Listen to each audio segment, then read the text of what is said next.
Hey, what's going on, everybody? I'm Guns for Hire from You Always Win, and welcome to Gun Games. This is my weekly show where I talk about, well, primarily my favorite genre of video games, which is shooter games. Whether it's first person, third person, doesn't really matter. As long as you can shoot someone, I'm liking it. And this is also basically where we talk about video games in general. It's not just shooter games, but, just talking about video games. And obviously, if you're here on You Always Win, you like video games as well. And in the background here, you're going to be seeing a little bit of Call of Duty Ghost gameplay on my PS4. Yes, mine. So this is my gameplay. Last week we had a little bit of Battlefield 4 gameplay from Meatwagon22, and I thought I'd put in something that I play actually every single day. Now I know some of you hate this game. If you're even a fan of Call of Duty, this is the worst Call of Duty ever, but more importantly, a lot of you, if you enjoy things like Battlefield or other games, Call of Duty is the worst. And it kind of segues into what I want to talk about today, and that is fanboyism. Now, rather than, calling this fanboyism, because I feel like that's such a negative spin on something that is so common that most of us, whether it's video games that we're sort of fanboys of, we all actually have these tendencies, and I'd rather call it brand loyalty. It's this, you buy a Ford. You see it all the time, even with people with cars. Oh, I buy a Ford truck. Oh, Ford suck. I'm GM. Oh, GM sucks. You know what I mean? It doesn't matter whether it's video games, whether you're young or an adult. You have this, for whatever reason, we develop these as human beings. A lot of us, I don't even know who is sort of, not prone to this, but we have this loyalty to brands that we buy. It's almost like a defense mechanism. We bought it, so we're substantiating. We're going to defend it because we don't want to have someone say, oh, that's a crap thing. It's like, oh, well, you just wasted your money. I own something better. You know what I mean? It's that competitiveness, and it's like defending something, even if what they're saying may be true. Now, I'm not here to start a crap storm with, within the community. I mean, let's be honest, the community does that job well enough all on their own without people like me, throwing gas on the fire. We don't need it. It's already crazy enough. But there are certain things that I just feel like it needs to be said, because I see it all the time, and I see so many articles trying to fan these fuels and keep it going, and I think it's bad. It's manipulative of these professional, I say that, and I'm putting quotes around that word, professional websites, when they know they're just eliciting emotional responses from a young audience. That's essentially what happens. And I say young, but I mean, adults do it again all the time. Like I just said, with cars or anything else. We're just as bad when it comes to the products that we buy. Now, I want to give a little background on myself, my personal preferences, my own history. First of all, obviously you see this on the PlayStation 4. In terms of current gen systems between the PlayStation 4 and the Xbox One, both of which I bought basically at the same time. Actually, no, that's not true. I bought the Xbox One first. I don't play on the Xbox One. I played a lot of Titanfall. I ended up giving it to my son for various reasons.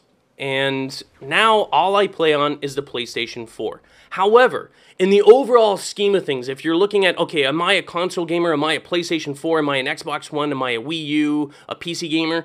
I spend 95+%, probably higher than that, probably closer to 98, 99% of my time on the PC. I play way more games on the PC. I only play on my PlayStation 4 for breaks. When I'm taking a break, I turn it on, I put in Call of Duty Ghosts, and I get frustrated, and I want to smash holes in my wall. Yeah, that's right. I'm a COD gamer.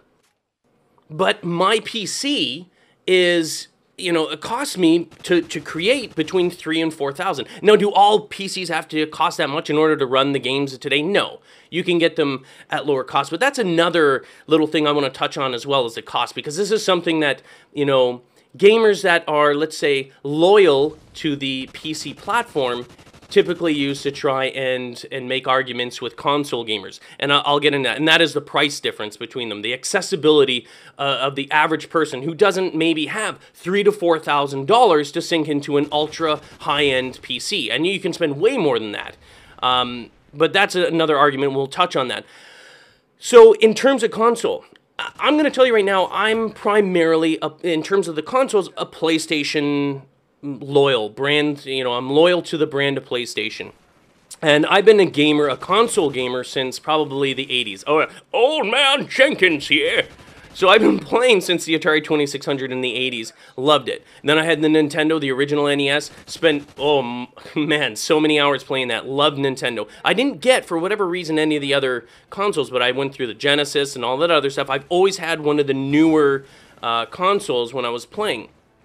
But then I got the PlayStation. And the PlayStation for me took gaming to the next level. It was the next sort of gen there, and I was like, wow, games are looking really good. Then the PlayStation 2 came out, and that thing was beast. And I don't know if it still is, but it was one of the best-selling games of all time, consoles of all time. It may still be there. And so what happened was, when the Xbox came out, debuted, or the Xbox 360 rather, and then the PlayStation 3, you know, that next gen, for me, it wasn't even a question. I didn't even look at the Xbox 360. To me, that was just some other competitor entering the arena, you know, against my Sony, my PlayStation, you know, a company that's provided me over the years, way before Xbox came onto the market or the scene there, provided me with so many hours of enjoyment with me and my friends. You know, I developed that brand loyalty. And so it didn't matter if the controller was better, it didn't matter if the games were better on the 360, and I'm not saying they are, I'm just saying like none of that factored in with my decision because I was loyal to the Sony brand because of the previous purchases that I made. And that's what I'm talking about. A lot of times that happens, and even with the Xbox One, if you bought the Xbox, you bought the Xbox 360, and then you probably bashed, or at least, you know, said, thought in your head, PlayStation 3 is garbage, when in reality, the PlayStation 3 and Xbox 360, I can't even speak, are so similar. You know, graphics, games, whatever. Unless there was an exclusive that you wanted, you know, the differences were so negligible. And the same could be said with the PlayStation 4 and the Xbox One right now. Yes, I think you would be foolish, and I say this because it's just so factual at this point, that the graphics in some of the games, in more of the games anyway, the multi-platform games, are a bit higher end on the PlayStation 4 versus the Xbox One. They're just more games that seem to be able to do 1080, 60 frames, whereas, you know, we're looking at 900 or whatever on the Xbox One. But here's the thing. That difference in graphics, is it really a game changer? Is it a game breaker? I'm like, oh my goodness, I'm getting the PlayStation 4. The graphics are so much better. Let's be honest here. Both graphics in the PlayStation 4 and the Xbox One are not even remotely as good as, you know, current gen or current souped up PCs. Not even close.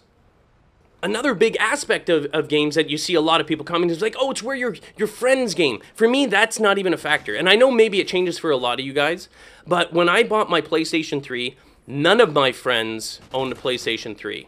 That didn't stop me. It was that brand loyalty that went, and you know what? It didn't even matter. Because within, you know, a few months, I had so many friends online in PlayStation 3, so many friends that were in the games that I played, and spent as much time as I spent on those games, where my real-life friends didn't do that. You know what I mean? So that decision based on friends is irrelevant to me. I made more friends, and just like you, you'll make new friends. Get your mic on, talk with people, have fun with people. You will meet people, and you'll make new friends. A huge argument from PC gamers is the cost. You know, a lot of time console gamers are like, listen, it only cost me $400 or less, you know, obviously not on launch day, but less to put, you know, a fairly well-running machine into my household to be able to play games. It costs less, it's just easier. $400 console, hook it up to a TV that most families already have, boom. You're playing the AAA games, you know, for the cost and the performance, it's much better to get a console. If you're not really into, you know, sure, a PC is much more versatile. You can upgrade it, long run like that, all those sort of fun things. But for the ease of just playing fun video games, or just, hey, you know what, turn it on, play some games, you can't beat the console. And I'm a primary, although I grew up as a console gamer, I'm primarily a PC gamer. And I spent $3,000 to $4,000 on my PC. I love my PC. You know, I won't probably turn back. I'll always get a console, you know, because I like them for certain games. I like playing my Call of Duty on consoles rather than PC. It's just I'm comfortable with it. But I think that argument is horrible. I think that argument is largely invalid. Sure, you can get a $500 PC, and sure, it may be able to play most of those games, but at optimal settings, at the same settings and the versatility of the console playing all those AAA games, no. I don't see that. And I think people that say that you can, they're blowing smoke out their patoot. I think overall, the main thing that I'm trying to get across here, and I'm sorry if some of you got like really upset, because I absolutely don't want to do that. I'm not here to elicit a negative response. As a matter of fact, I'm trying to be as neutral as possible. You know, I own everything. I game on everything, more or less. I have my own preferences, and I'm honest with it. At least be honest with your brand loyalty. You know, a lot of times I think people fail to recognize it, or at least they won't recognize it. And it's okay. It's okay to be loyal without even having a logical explanation. It's part of being human. It's what we do, and you're not going to stop doing it even when you're an adult, you know? So don't worry about it, but don't go crazy over it. Don't worry about justifying to someone else. You like something, then you like it. Who cares if it actually is graphically inferior, or is it inferior? I think inferior. You know, it doesn't matter. You're having fun. Do you even notice that? No, it doesn't matter. Doesn't matter at all. We all have a certain amount of brand loyalty, and I don't think there's anything wrong with it. It's just don't go absolutely crazy when you're getting caught up in the moment, you know, talking, or you're seeing comments that kind of insult you. It's normal to feel that way. Just don't let it get to you too much. You know what I mean? And don't worry about, don't call it fanboyism. I think that's a horrible thing. I think we need to get rid of that, because it's making it seem like it's, you know, a horrible thing, and everybody does it. It's brand loyalty, baby. That's it.